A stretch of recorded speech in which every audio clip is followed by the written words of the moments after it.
Howdy. Well, you know I like telling stories. Whoa, that's the story of my fingers. There's a show called Canada's Worst Drivers. And it is a comedy. It is funny, but it actually teaches you how to drive, because they help you understand that you got to know where your front end is. You got to know where your front wheels are.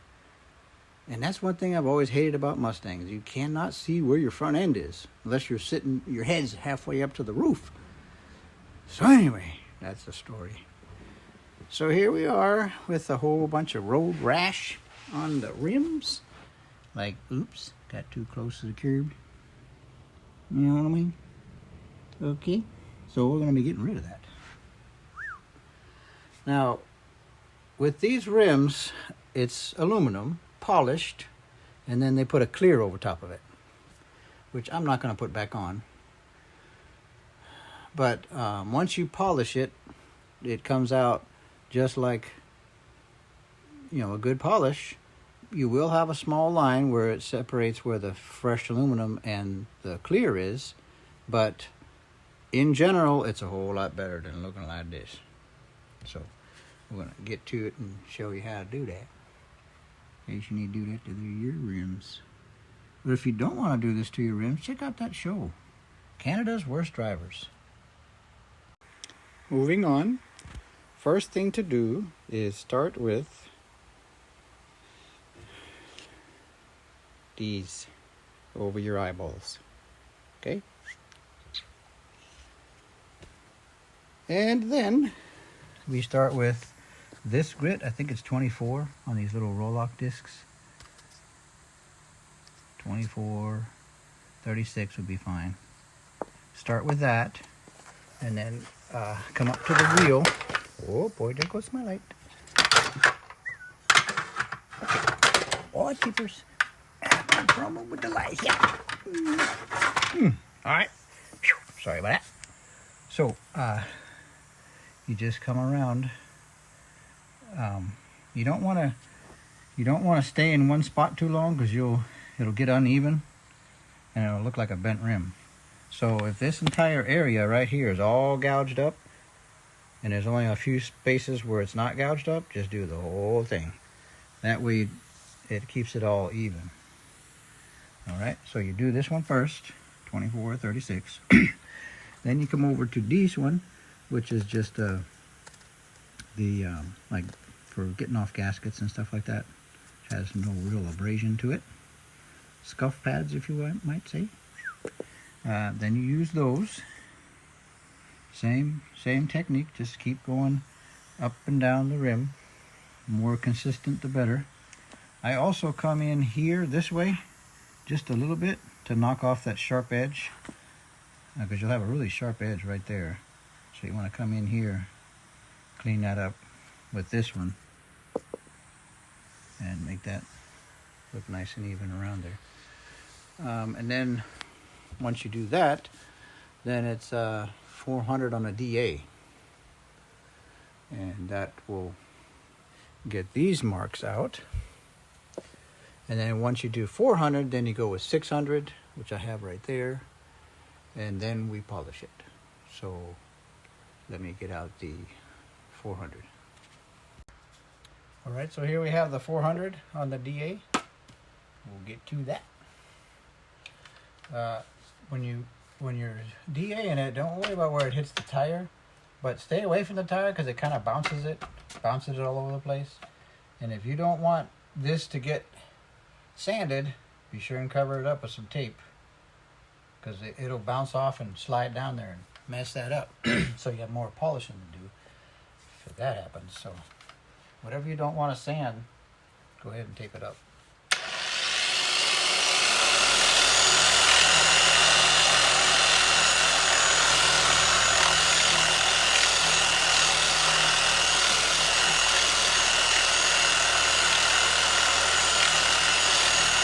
Keep sanding it until all those there's an example.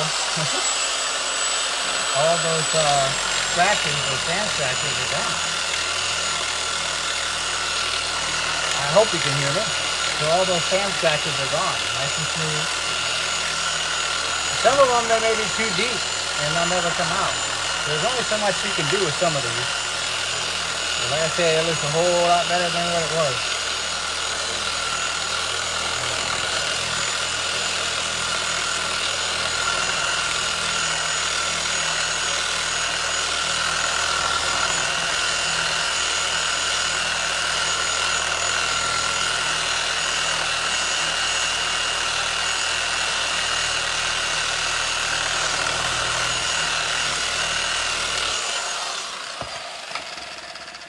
So there's that.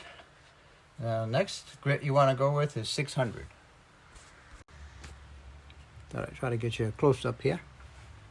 To see when I put the tape here, that enables me to stay up here. And even if it slips, it just, goes on the tape. And because it's late and I think I only got 3 hours of sleep last night, I should probably go ahead and tape all this stuff too, so I'm not doing extra polishing. But yeah, just use the tape as a guide and an opportunity to do the least amount of sanding and polishing that you possibly can. So there's a big old gouge in here that I have to take care of. Yeah, right there. Okay, now we don this because we're going to be using Jeweler's Rouge. Okay, Jeweler's Rouge. I'm using a cotton, I guess, pad. And then you, of course, get this thing spinning and it melts the rouge onto here.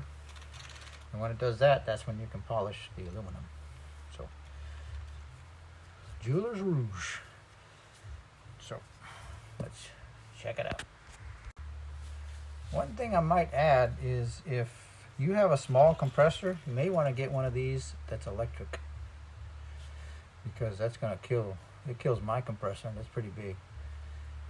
And I'm planning on going to that place by the harbor where you can buy freight and get me one of these that's electric, because this is going to kill my compressor. So anyway, here we go.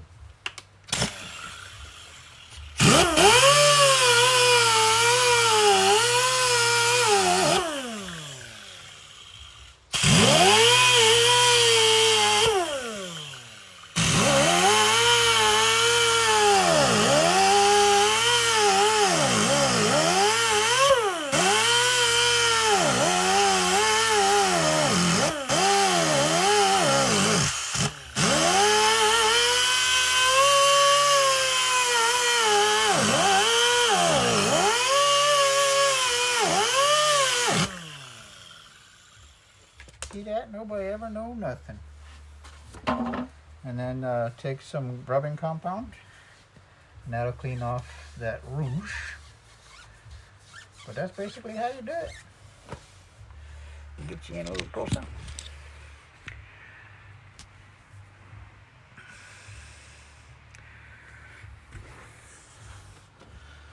Don't know if you can see it very well. Let's see here.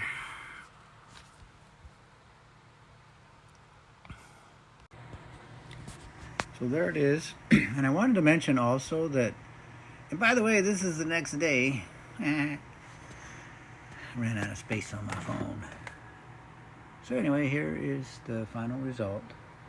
And again, like I say, even though you see that small line there where that clear ends, out in the daylight that mostly disappears. Well, that's a whole lot better than what it was. Of course, this is not polished yet. So you can also use this if you have like a line in your windshield where the wiper wore out and put a line in your windshield. You can also use that rouge to get that out. It takes a long time, but it's effective. So anyhow, there's that. Hope this helps. So whether you're flying, floating, driving, or even walking, happy trails. Appreciate the like and subscribe and the comments. So, hasta luego. And appreciate, again, if you like and subscribe and give me your thoughts. See ya.